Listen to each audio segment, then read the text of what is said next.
National media आपसे दूर है, आपके पास नहीं आ रहा, अगला कदम क्या होगा? कुश्ती संघ के अध्यक्ष बीजेपी के सांसद बृजभूषण शरण सिंह कहते हैं कि ठीक है, आप धरना खत्म कर दो जी, हम इस्तीफा दे देंगे।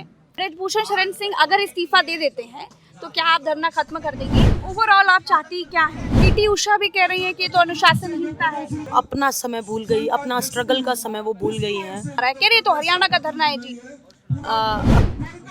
और आगे जाके ये हो गया कि हाँ, बबीता ने तो धरना वो कर दिया।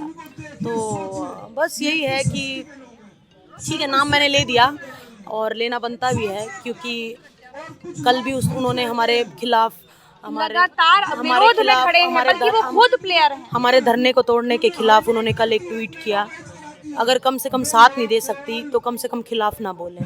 नमस्कार, इस वक्त मैं जंतर मंतर पर बैठी हूँ। मेरे साथ साक्षी मलिक है, पीछे विनेश फोगाट है। उनका गला बहुत खराब है, कल बुखार था और उनसे बात नहीं करेंगे। लेकिन साक्षी मलिक जी, मोदी जी आपके अच्छे समय में जब आप देश के लिए गोल्ड मेडल लेकर के आई थी, तब तो आपका बड़ा साथ दे रहे थे, आप लोगों की बड़ी तारीफ कर रहे थे। विनेश जी से तो ये कह दिया था कि विनेश तुम इतना गुस्सा क्यों करते हो, शांत रहा करो, इतना गुस्सा नहीं करते। लेकिन अब आप जब न्याय के लिए लड़ रहे हैं, यहाँ पर बैठी हुई हैं, तब क्यों आपका साथ नहीं दे रहे हैं? देखो, आज हमारा 8वां दिन है, एक हफ्ता में पूरा हो गया है और हमने बहुत बार मतलब प्रधानमंत्री जी से निवेदन किया है अपने प्रेस कॉन्फ्रेंस के थ्रू, वैसे भी कि आप हमेशा लड़कियों की मन की बात सुनते हैं और हमेशा इतना साथ देते हैं जब हम मेडल लाते हैं, इतना सम्मान देते हैं। तो हम चाहेंगे कि आप हमारी भी मन की बात सुनो और हम न्याय की लड़ाई लड़ रहे हैं, हम कोई झूठी लड़ाई नहीं लड़ रहे, तो उसमें हमारा साथ दो। और बात नहीं सुन रहे हैं वो तो अभी पता ही चल गया है कि वो जो जिसके खिलाफ हम लड़ रहे हैं वो रूलिंग पार्टी का आदमी है और बहुत स्ट्रांग है, तो शायद उसको प्रोटेक्ट करने के लिए कोई हमारे साथ नहीं आ रहा है। अच्छा, बीजेपी ये कहती है कि आपने पहले क्यों नहीं आवाज़ उठाई, अब क्यों आवाज़ उठाई? देखो, काफ़ी टाइम हो गया, 12 साल से हम सुनते आ रहे हैं, देखते आ रहे हैं। बहुत सारी लड़कियों ने भी बताया मुझे, आगे विनेश को बताया काफ़ी बार। तो जब बहुत सारी प्रॉब्लम्स इकट्ठी हुई एक साथ, सेक्सुअल हैरेसमेंट से लेके और स्पॉन्सर पैसों को लेके, तो हमने सोचा कि अब अंत आ गया है, अब हम आवाज़ उठाते हैं, क्योंकि सिंगल बंदे की आवाज़ उठाने की किसी की हिम्मत नहीं होती। ना मैं अकेली उठ सकती थी, ना विनेश उठ सकती थी, ना बजरंग उठ सकता था, या और जो लड़कियां हैं जिन्होंने कंप्लेंट्स दी हैं वो भी नहीं उठ सकती थी। तो जब हम सब ने साथ, हमारा सबका साथ हुआ और हमने सोचा कि अब एंड हो गया, अब न्याय के खिलाफ, मतलब अन्याय के खिलाफ आवाज़ उठानी चाहिए, तो बस हमने सोचा कि अब हम आगे और नहीं सहेंगे और हम प्रोटेस्ट करेंगे। तो कुश्ती संघ के अध्यक्ष बीजेपी के सांसद बृजभूषण शरण सिंह कहते हैं कि ठीक है, आप धरना खत्म कर दो जी, हम इस्तीफा दे देंगे। देखो, इस्तीफा वो रेसलिंग से देंगे, और लेकिन जो है ना, पूरी रेसलिंग में जो स्टेट बॉडीज़ हैं वो भी उन्हीं के ही आदमी बैठे हैं, उन्होंने चारों तरफ अपने ही आदमी बिठा रखे हैं। अगर वो इस्तीफा देंगे तो उनका बेटा बनेगा या उसका कोई आदमी बनेगा, तो चेंज कहाँ हुआ, चलाना तो उन्होंने अपने हिसाब से ही है। तो बस मैं इस्तीफ़ा लेना ही हमारा एक लौता मकसद नहीं है। हमारा जो पूरा मकसद है वो ये है कि वो फेडरेशन को छोड़ें और एक नई फेडरेशन का निर्माण हो और कोई अच्छा खिलाड़ी या कोई अच्छा आदमी वहाँ पर बिठाया जाए, बस हम। अच्छा, साक्षी जी, मैं जो पोस्टर्स देख रही हूँ आप लोगों के का धरना जहाँ जंतर मंतर पर हुआ है, यहाँ पर बृजभूषण की जो तस्वीर लगी हुई है ये जेल के पीछे लगी हुई है, लेकिन बृजभूषण शरण सिंह कहते हैं कि हम तो अपराधी बन करके जेल नहीं जाएंगे जी। देखो, लड़कियों ने बयान दिए हैं, अभी जांच होगी और जांच में पता चलेगा कि उन्होंने जो भी किया है और उस हिसाब से उनको सज़ा मिलेगी। अपराधों की लिस्ट भी आपने बाहर लगाई हुई है, तो ये क्या कारण था? क्या आपको लगा कि बृजभूषण जी अपने आप को बड़ा गंगा से धोया हुआ मान रहे हैं, बड़ा पवित्र मान रहे हैं, तो अब उनके अपराधों की लिस्ट भी देख ले भाजपा की, एक अपराधी को कुश्ती संघ का अध्यक्ष बनाया हुआ है, क्या यही बात है क्या? हाँ, वो देख लो आप, पहले भी उनके ऊपर कितनी FIR हैं, कितने केसेस हैं, तो बस वही है कि इसलिए लगाई हुई है कि लोगों में को पता चले कि हम ही नहीं के खिलाफ लड़ रहे हैं, और भी बहुत जो है इन्होंने पहले ही बहुत सारे गलत काम किए हुए हैं। एक FIR के लिए सुप्रीम कोर्ट को दखल देना पड़ा। आप लोग 3 महीने से लड़ाई लड़ रहे हैं, 7 दिन होगा ये दूसरे धरने के लिए, मतलब कितनी बड़ी ताकत है जिससे आप लोग लड़ रहे हैं? पूरा सिस्टम आपके खिलाफ हो गया, बल्कि आप तो देश के अभिमान है, मान है, शान है। हाँ, वो तो आप देख ही रहे हो, 8वां दिन है आज और लड़ते लड़ते कोई भी साथ नहीं दे रहा है, ना कोई मिनिस्ट्री से साथ दे रहा है, आईओए से कोई साथ नहीं दे रहा है, सरकार की तरफ से कोई नहीं आ रहा है। तो देख ही लोगे कितना पॉलिटिकल स्ट्रांग है सब अच्छा, कुछ। पिछली बार जब आप लोगों ने धरना दिया तब आपने किसी भी पॉलिटिकल व्यक्ति को आपने अपने मंच पर जगह नहीं दी थी, आप नहीं आने दे रही थी, लेकिन अब ये भी सवाल उठा रहे हैं कि आखिर तमाम पॉलिटिक्स के लोग, पप्पू यादव हो गए, सत्यपाल मलिक हो गए, वो तो खुद बीजेपी के हैं, तब आप लोगों का साथ दे रहे हैं, आप लोगों के साथ खड़े हैं, तमाम प्रियंका गांधी वाड्रा हो गई, ये तमाम लोग आ रहे हैं, तो इसको पॉलिटिकल एंगल देने की कोशिश कर रहे हैं, आपके मामले को हल्का बनाने की कोशिश की जा रही है। देखो, सबसे पहले तो मैं ये क्लियर कर दूं, ये हमारा कोई पॉलिटिकल मंच नहीं है, ना किसी ये आप शुरू से कहती चली। हाँ, ना हम किसी पॉलिटिकल पार्टी से हैं। एक खिलाड़ी जो है पूरे देश का होता है, मेडल लाते हैं जब पूरा देश उनको मान सम्मान करता है, चाहे वो किसी भी पार्टी से हैं, हमें अपने पास बुलाते हैं, मान सम्मान देते हैं। तो वैसे ही अब यहाँ हमारे पूरे समय में वो आके साथ दे रहे हैं। हम तो किसी को स्पेशल इनवाइट, मतलब स्पेशल यूँ नहीं कह रहे कि वो पार्टी आ जाओ या वो पार्टी आ जाओ, कोई भी आओ, सबके लिए हमारा मंच ओपन है। और बस यही हाथ जोड़ के हमेशा रिक्वेस्ट करते हैं हम कि सब लोग आओ, हमारा साथ दो। और जो पहला धरना था वो देखो, उसमें हमारे साथ राजनीति हुई थी कुछ एक गलत लोगों की वजह से, जो खुद बीजेपी के थे, वो हमारे साथ उन्होंने राजनीति खेली, हमें बिठाया वहाँ पर कि मैं तुम्हें न्याय दिलवाऊंगी, और फिर कि मेरी टिकट वहाँ आगे जाके मेरी सरकार में बात पक्की हो जाएगी, मैं यहाँ हमें बिठा के और खुद हमारा धरना ख़राब करवा दिया कि नहीं नहीं, उठो उठो उठो, मैं ठीक करवा दूँगी सब, और कुछ ठीक हुआ ही नहीं। और आगे जाके ये हो गया कि हाँ, बबीता ने तो धरना वो कर दिया। तो बस यही है कि ठीक है, नाम मैंने ले दिया और लेना बनता भी है, क्योंकि कल भी उन्होंने हमारे खिलाफ लगातार विरोध में खड़े हैं, बल्कि वो खुद प्लेयर हैं। हमारे धरने को तोड़ने के खिलाफ उन्होंने कल एक ट्वीट किया। अगर कम से कम साथ नहीं दे सकती तो कम से कम खिलाफ ना बोलें, हाथ जोड़ के रिक्वेस्ट है। पीटी उषा भी कह रही है कि ये तो अनुशासनहीनता है। देखो, जब मैंने रेसलिंग शुरू की थी और मैं बचपन से उनको फॉलो करती थी, वो मेरे आइकन रहे हैं, क्योंकि वो पहली भारतीय महिला हैं जिन्होंने ओलंपिक्स में जाके इतना नाम रोशन किया। पर एक महिला होने के नाते उन्होंने महिलाओं का दर्द नहीं समझा।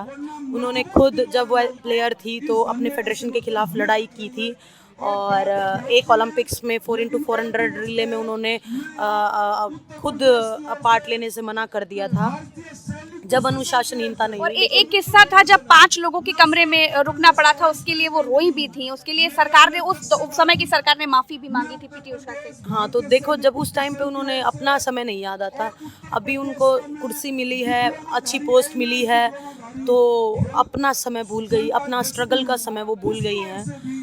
हमारा मतलब महिलाओं का साथ नहीं देख सकती एक महिला होकर के, तो बड़ी दुख की बात है ये। अच्छा, एक चीज और, इस आपके पूरे धरने को यूपी वर्सेस हरियाणा बनाया जा रहा है, कह रहे तो हरियाणा का धरना है जी। अभी यहाँ टाइम हो गया है 10 बज गए और बहुत अभी आदमी जुड़ने लग रहे हैं, क्योंकि सुबह सुबह है, 11 बजे के आसपास आप देखना है यहाँ भीड़। अभी 10 बजे मैं यहाँ हाथ उठवाऊंगी। अभी भी यहाँ कम से कम 30 से 50% बंदे यूपी से हैं। सुबह सुबह 10-15 तो मेरे से आके मिल लिए कि मैं गोंडा से आया हूँ, मैं यूपी से आया हूँ, मैं मेरठ से आया हूँ, मैं लखनऊ से आया हूँ, आपका समर्थन करने स्पेशल। तो हरियाणा वर्सेस यूपी कहाँ से होगा? तो ये क्यों करा जा रहा है? क्या आपके धरने को कमजोर करने की कोशिश? ये सब बातें वो हैं कि मतलब धरने को भ्रमित करने के लिए हैं कि ये पहले तो उठा दिया कि ये हरियाणा वर्सेस वो है, फिर एक ये फैमिली है, फिर इनको ये नेशनल नहीं खेलना चाहती, बहुत सारी चीजें, नेशनल्स नहीं खेलना चाहती, कोई राजनीतिक पार्टी इनका सहयोग कर रही है। तो मैं फिर से क्लियर कर दूं, हम किसी भी राजनीतिक पार्टी से नहीं हैं, हम खिलाड़ी हैं और हम पूरे देश के हैं। जी, बहुत बहुत शुक्रिया साक्षी मलिक जी। इस वक्त मेरे साथ साक्षी मलिक हैं, इनसे वो तमाम सवाल पूछ रहे हैं जो इस वक्त पर नेशनल मीडिया नहीं पूछ रही है, और पूछ रही है तो उल्टा सवाल उठा रही है, ये नहीं कर रही है कि एक बार आकर के बात करे, पूछे कि आखिर क्या चल रहा है, क्यों धरना दे रहे हैं। अच्छा, एक चीज़ और है साक्षी जी, आप लोग देश के लिए गोल्ड मेडल लेकर के आए, आप लोगों को प्रधानमंत्री ने घर बुला करके चाय पिलाई, आप लोगों से इतनी बात की, अब पूरा सिस्टम आपके खिलाफ हो गया है। कोई अगर आप सोशल मीडिया उठा के देखें तो तरह तरह की बातें कही जा रही, कई तरह के आरोप लगाए जा रहे हैं। बस मैंने बताया कि वो बहुत पॉलिटिकल स्ट्रॉन्ग है और उसे बचाने के लिए वो पूरी ताकत लगा रहे हैं। अब बहुत दुर्भाग्य की बात है कि अपने देश को पॉलिटिकल आदमी ज़्यादा पसंद है बजाय के खिलाड़ी, इसलिए हमारा देश मेडल में इतना पीछे है। ओलंपिक की मेडल टैली उठा के देख लो, एशियन गेम्स की, कॉमनवेल्थ गेम्स में हम कभी फर्स्ट 3 में आते भी नहीं हैं। सिर्फ यही बातों की वजह से कि अपने देश में सिर्फ पॉलिटिकल आदमियों को पसंद किया जाता है, खिलाड़ियों को कोई वैल्यू नहीं है। वो तो आप देख ही रहे हो कि बिल्कुल है, हम आपके साथ बैठे और तब तक बैठे रहेंगे जब तक आपको न्याय नहीं मिलेगा। जी। ब्रजभूषण शरण सिंह अगर इस्तीफा दे देते हैं तो क्या आप धरना खत्म कर देंगी? देखो, इस्तीफा वो रेसलिंग फेडरेशन की उससे देने के लिए बोल रहे हैं। वो तो उनका तो टर्म वैसे ही ख़त्म हो चुका है, वो तो वैसे भी नहीं बनने वाले थे, क्योंकि अध्यक्ष रेसलिंग फेडरेशन का प्रेसिडेंट जो भी है, किसी भी फेडरेशन का प्रेसिडेंट का तो 10 साल का टर्म होता है, उसके बाद उनको अपने आप ही हटना पड़ता है। वो तो हमें ऑलरेडी पता था कि उनका टर्म ख़त्म हो गया, लेकिन मैंने आपको पहले भी मेंशन किया है कि वो तो हट जाएंगे, इस्तीफा दे देंगे, उनके बाद उनका कोई और आदमी आएगा, उनका बेटा आएगा। उन्होंने चारों तरफ अपने आदमी बिठा रखे हैं, चलाना उसी को है, उसी के रूल्स चलेंगे। तो बस ये है कि ओवरऑल आप चाहती क्या है? ओवरऑल ये चाहते हैं कि हमारा प्रॉपर तरीके से एक नई फेडरेशन का निर्माण हो, जहां अच्छे आदमी बैठे, कुश्ती के हित वाले आदमी बैठे। कुश्ती एक ऐसा गेम है जो कई ओलंपिक से मेडल दे रहा है, और कोई गेम ऐसा नहीं है। आप 2008 के ओलंपिक से उठा के देख लो, 8, 12, 16, 21 में 2 मेडल हैं। तो लगातार इतने सालों से सिर्फ कुश्ती एक ऐसा खेल है जो मेडल दे रहा है, और लेकिन कुश्ती वैसे देखा जाए तो बहुत पीछे है। और स्पोर्ट्स में इतने अच्छे अच्छे स्पॉन्सर्ड इतना वो ग्रो कर रहे हैं, लेकिन रेसलर्स ओलंपिक्स में मेडल लाते हैं फिर भी वहीं के वहीं, क्योंकि कोई स्पॉन्सर हमारे पास नहीं आने देता है, कोई डायरेक्ट कंपनीज हमारे पास नहीं आने देता है कि कोई भी आएगा तो हमारे थ्रू आएगा। उनके थ्रू जाएंगे तो हमारे तक वो पहुंच ही नहीं पाते, हमारी वो सपोर्ट तक पहुंच ही नहीं पाते। तो बहुत सिस्टम खराब है। अच्छा, आपसे प्रियंका गांधी मिलने आई, आपसे अरविंद केजरीवाल मिलने आए, पप्पू यादव आए, तमाम लोग आए, इन लोगों ने आपको क्या समझाया? क्योंकि हम देख रहे हैं कि प्रियंका गांधी जब आई तो उन्होंने कहा कि बच्चियां हैं, हम सब की बच्चियां हैं और आपको सुनना चाहिए। प्रियंका गांधी जी देखो, एक महिला होके महिला का दर्द सुनने आई थी, तो बहुत अच्छा लगा, उन्होंने हमारी बातें सुनी और हमारे साथ खड़ी हैं वो कि आप डट के रहो और इस अन्याय जो ये कर रहे हैं इस लड़ाई में आप खड़े रहो। अच्छा, आप तो ब्रजभूषण शरण सिंह को बड़े अच्छे से जानती हैं, क्योंकि वो आपके कुश्ती संघ अध्यक्ष रहे हैं, उनकी बातचीत सब लहजा जानती हैं आप उनका। अगर वो इस्तीफा नहीं देते हैं या फिर सरकार ऐसे ही, या फिर अभी तो आप कह रहे हैं कि उनका समय ख़त्म हो जाएगा, सरकार उनको ऐसे ही, हमारे यूपी में कहा जाता है कन्या में बिठाकर घूमना, यानी गोदी में लेके घूमना, अगर घूमते रहेंगे तो आप क्या करेंगी? क्योंकि आपका धरना जो है नशील मीडिया आपसे दूर है, आपके पास नहीं आ रहा, अगला कदम क्या होगा? सबसे पहले तो जो यहाँ आए हैं सबका बहुत बहुत धन्यवाद। हमारे समर्थन में किसान संगठन, महिला संगठन, सारी सरदारी से लेके सब लोग हमारा समर्थन कर रहे हैं, तो सबसे पहले तो उनका बहुत बहुत धन्यवाद करना चाहूँगी। हमारे बड़े बुजुर्ग, हमारी खाप पंचायतें, सब लोग हमारे समर्थन में हैं।